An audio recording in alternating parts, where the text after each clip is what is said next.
Tadi disampaikan, kami sampaikan terima kasih dengan adanya masukan dari para kiai ini membuat kami makin mengerucut tadi ada usulan 5 nama itu menjadi bekal bagi kami untuk nanti dibicarakan bersama dan mudah-mudahan pada waktunya nanti silaturahmi. Di samping silaturahmi, undangan ini hadir menyampaikan keinginan. Satu, keinginannya agar Pak Anies ini mencari wakil dari kader NU. Di antaranya yang sudah kita sebut tadi, Pak Yeni, Caimin, terus Bu Kofifa, Yai Said. Ideologinya dipertanyakan, dijawab nanti juga ahli sunnah wal jamaah. Yang bisa mendongkrak suara ini. Lalu siapa, dari mana? Karena kita tahu semua bahwa Jawa Timur dan Jawa Tengah itu adalah basis Nahdlatul Ulama, basis Nahdliyin, bukan formal NU-nya ya, tapi Nahdliyin. Dan Nahdliyin itu hasil survei terakhir dari lembaga indikator ya kan, 52% Muslim Indonesia itu mengaku NU, ya 52%.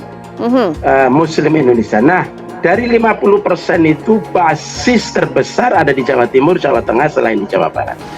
daerah Jawa Timur, khususnya di kawasan Tapal Kuda ini kami bersyukur sekali karena para kiai menyambut dengan amat baik, dapat kesempatan untuk ngobrol yang tumak ninah, kemudian dengan para santri juga sempat dialog. Jadi ini sebuah perjalanan yang kami sangat suka.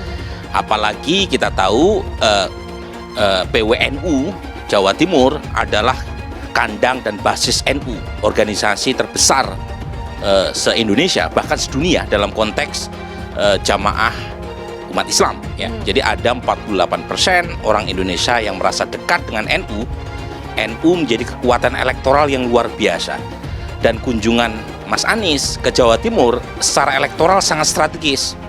Karena kalau kita lihat data-data survei yang dirilis oleh banyak lembaga, salah satu kekurangan elektoral Anies Baswedan adalah wilayah Jawa Tengah dan Jawa Timur. Oke. Jadi pintu masuknya mungkin NU. Jadi bacaan secara elektoral tidak bisa disalahkan meskipun dibungkus dengan kata silaturahmi, tetapi publik tidak bisa menyalahkan kalau kunjungan seorang Anies Baswedan ke PWNU, ke Kiai Marzuki Mustamar dimaknai secara elektoral.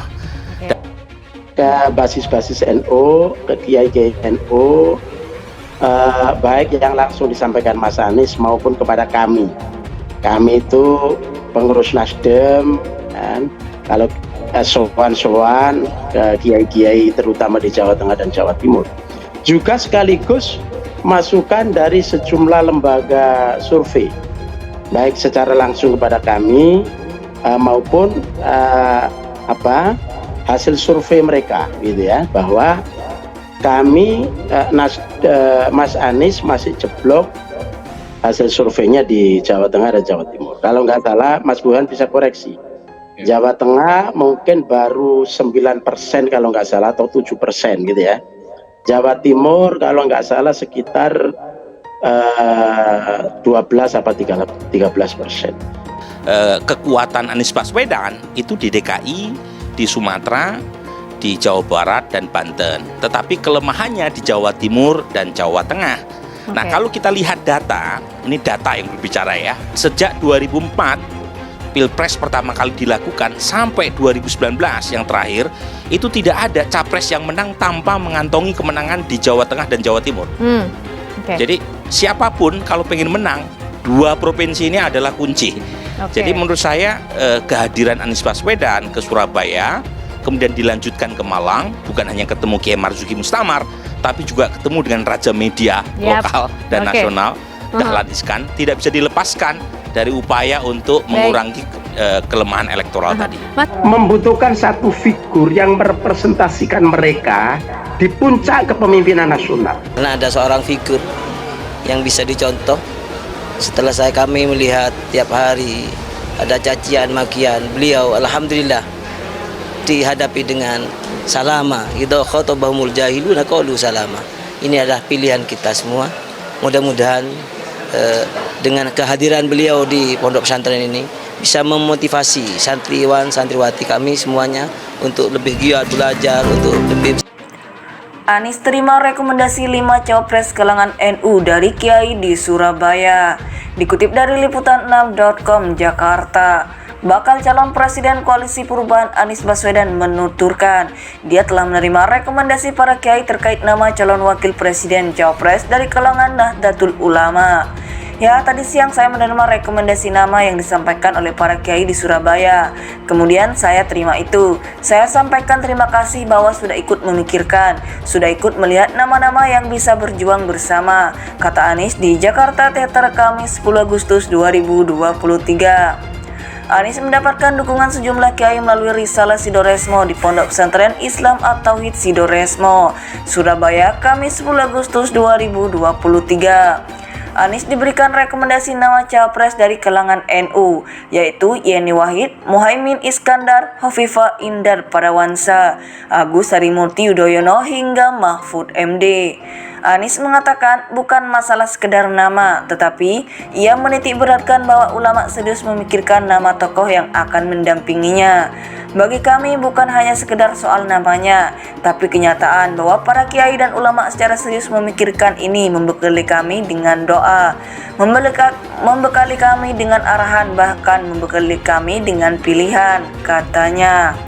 Anies mengapresiasi rekomendasi para ulama tersebut. Namun siapa cawapres pilihannya, Anies menyebut akan mengumumkan pada saatnya nanti. Jadi kami terima kasih sudah mendapatkan masukan itu. Nanti pada saatnya diumumkan, ucap Anies. Bakal calon Presiden Koalisi Perubahan Anies Baswedan menuturkan dia telah menerima rekomendasi para kiai terkait nama calon wakil presiden cawapres dari kalangan Nahdlatul Ulama. Ya, tadi siang saya menerima rekomendasi nama yang disampaikan oleh para kiai di Surabaya.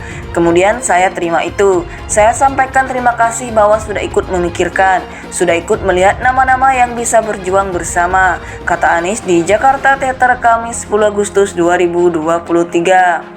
Anies mendapatkan dukungan sejumlah kiai melalui risalah Sidoresmo di Pondok Pesantren Islam At-Tauhid Sidoresmo, Surabaya, Kamis 10 Agustus 2023.